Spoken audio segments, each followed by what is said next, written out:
Hi guys! Good morning. Ito, gumagawa ako ngayon ng cheesecake pistachio. Yun. So, ito yung uso ngayon guys. So, ito nga pala yung pinapagawa ng kaibigan namin. So, bali order niya. Pero hindi talaga kami nagbebenta talaga ng ganito. Kasi alam nyo naman, dito sa Canada, pag side hustle, kailangan natin kumuha ng mga certificate tulad ng food safety. Yan. Kaya dito, mahirap talaga. Hindi gaya sa Pilipinas, di ba? So, kung ano yung diskarte natin o magbenta-benta tayo ng mga food sa mga o lako-lako. Yan. Okay. Pero dito, kailangan natin mag-register, kumuha ng food safety bago tayo magbenta-benta. Kaya ito, bawal pero syempre, request to ng kaibigan namin. Yan, kaya napagawa kami ng ganito ulit. Ito nga pala yung pistachio guys. Yung usong-uso ngayon sa Dubai. Pero to guys, masarap to.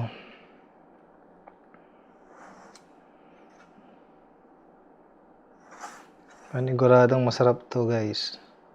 So actually marami ng mga kaibigan namin na nagpagawa ng ganito.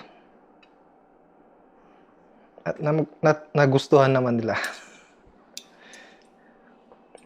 Tapos ito, maglagay tayo ng pistachio.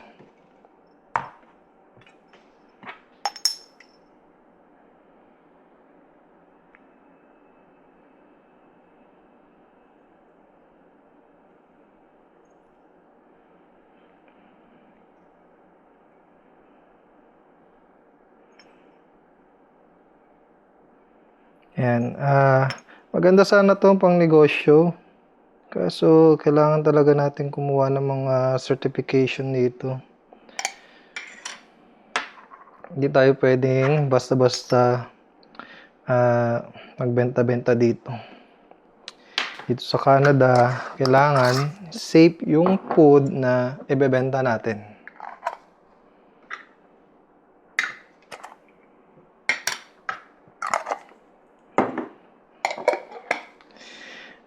At eto na guys, yung pistachio cheesecake. Yan. Nabubulol pa ako. Yan. So, nilagyan ko lang siya ng pistachio cream on top. So, eto, bale, bebenta namin to ng 35. So, to guys, pasok na pasok talaga to sa pang negosyo. So, yun, nag-iisip talaga ako na baka magnegosyo na lang ako. Yan. So, yun. So, tara guys. For today's video, eto nga pala yung bahay namin. Yan guys. So, maganda siya. Yan. Kita nyo naman yung kusina. Malinis. At mukhang bago pa. So, eto nga guys, ibebenta na namin yung bahay na to. Ayan. Kita nyo naman, maganda yung ambience ng bahay. Maliwanag. Tapos, napalaki ko na rin yung mga halaman na to. So, maganda to sa loob ng bahay, nakakalinis ng hangin. So, ang haba na niya talaga. At, ayun nga guys. Ayun, sa labas. Kung makikita nyo. Meron na siyang for sale. So, kumausap na ako dito ng realtor.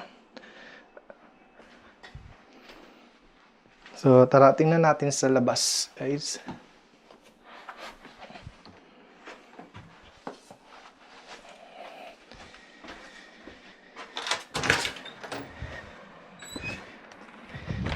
Kaya naman, kung sino po yung may gustong bumili ng bahay, yung mga nandito sa Summerside, Prince Edward Island, guys. So, tingnan nyo na. So, maganda naman yung bahay. Tapos yung basement, napagawa ko na yung waterproof niya. So, actually, itong bahay na to, 2-story.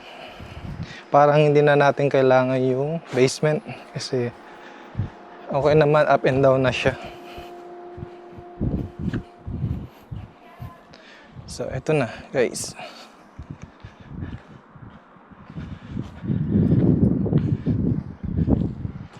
Yan, for sale na siya.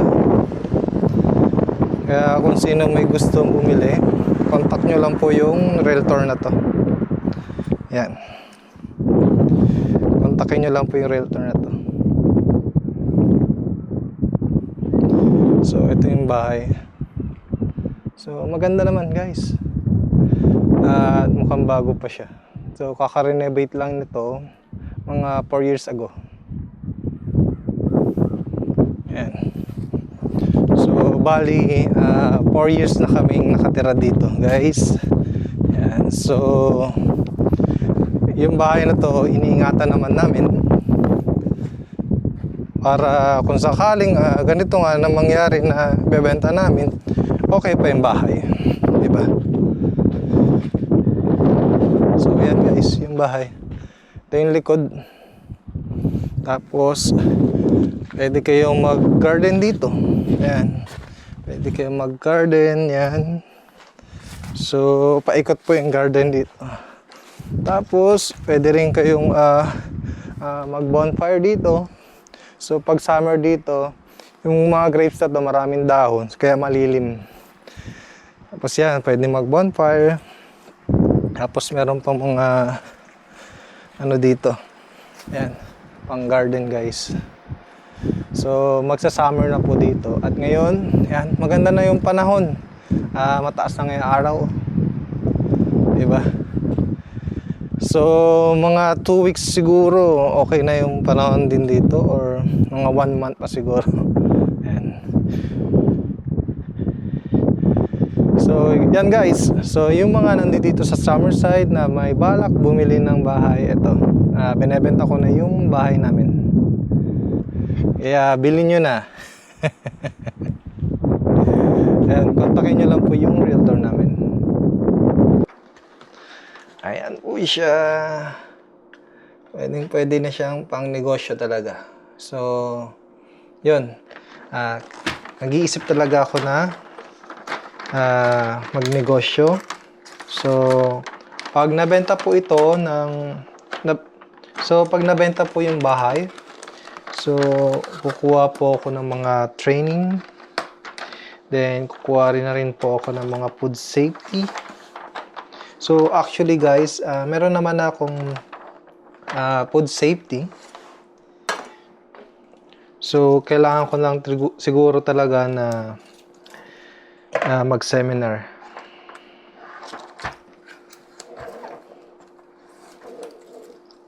Para mas meron pa akong idea about sa negosyo dito sa Canada.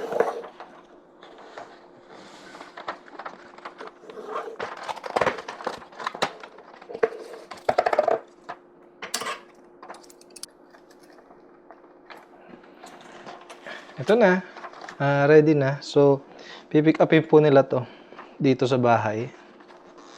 Ayan. So pagdating nila, ready na po.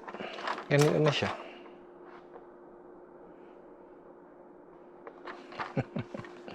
Bye-bye!